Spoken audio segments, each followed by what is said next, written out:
The Duchy of Naples began as a Byzantine province that was constituted in the 7th century, in the reduced coastal lands that the Lombards had not conquered during their invasion of Italy in the 6th century. It was governed by a military commander, and rapidly became a de facto independent state, lasting more than 5 centuries during the early and high Middle Ages. First local duchy. In 661, Naples obtained from the Emperor Constans II the right to be ruled by a local duke, one Basil, whose subjection to the emperor soon became merely nominal. Among his titles were Patricios and Hypartos. At that time the Ducatus Neapolitanus controlled an area corresponding roughly to the present-day province of Naples, encompassing the area of Vesuvius, the Campi Flegrei, the Sorrentine Peninsula, Giugliano, Aversa, Afragola, Nola, and the islands of Ischia and Procida.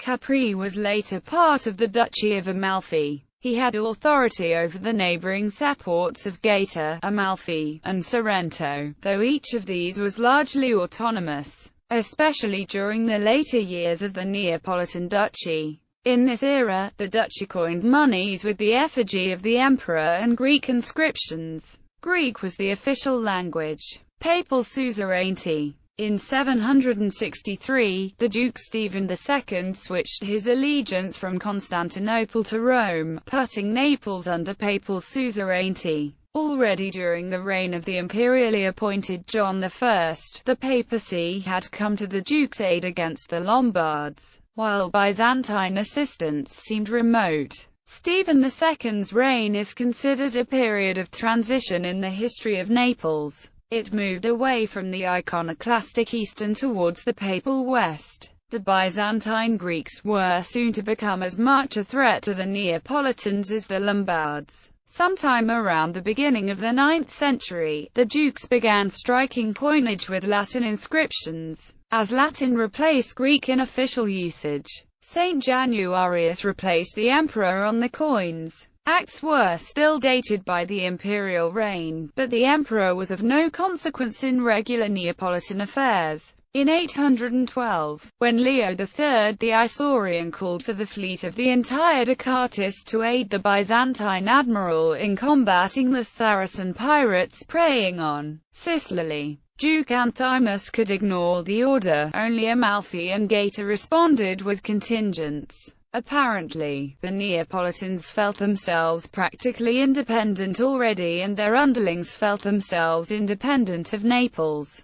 The duchy was not yet hereditary. In 818, the patrician of Sicily appointed Theoctistus without imperial approval. He revoked this appointment, and appointed one Theodore II in 821, but he was chased from the city the same year in favor of the elected Stephen III.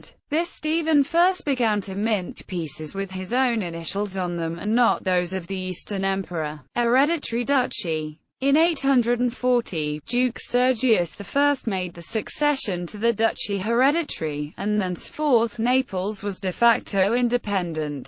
In this age, the city was mainly a military center, ruled by an aristocracy of warriors and landowners. Even though it had been compelled to surrender to the neighboring Lombards much of its inland territory, Naples was not a merchant city as other Campanian sea cities like Amalfi and Gaeta, but had a respectable fleet who took part in the Battle of Ostia against the Saracens in 849. Anyway, Naples did not hesitate to ally with infidels if this turned to its advantage. In 836, for example, it asked support to the Saracens in order to push off the siege of Lombard troops coming from the neighboring Duchy of Benevento. After its dukes rose to highest prominence under the Duke Bishop Athanasius and his successors, of whom Gregory IV and John II participated at the Battle of the Garigliano in 915, Naples declined in importance in the 10th century, until it was captured by its traditional rival Pandulph IV of Capua. Struggles for relevance in the Norman south.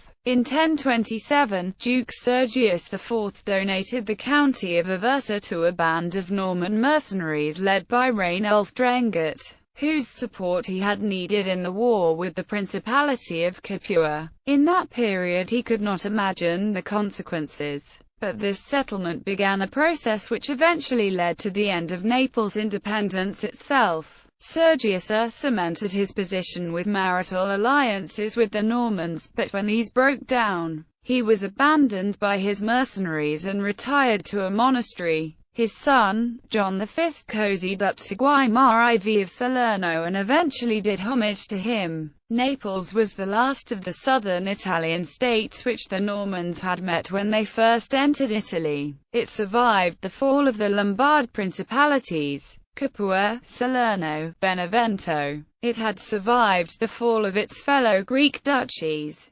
Amalfi, Gaeta, Sorrento. In 1137, Duke Sergius VII was forced to surrender to Roger II of Sicily, who had had himself proclaimed King of Sicily 7 years earlier. Under the new rulers, the city was administrated by a compalazzo, with little independence left to the Neapolitan patriciate. In this period, Naples had a population of 30,000 and yet got its sustenance from the inland country. Commerce activities were mainly delegated to foreign people, mainly from Pisa and Genova. Apart from the Church of San Giovanni a Mare, Norman buildings in Naples were mainly lay ones, notably castles, walls and fortified gates.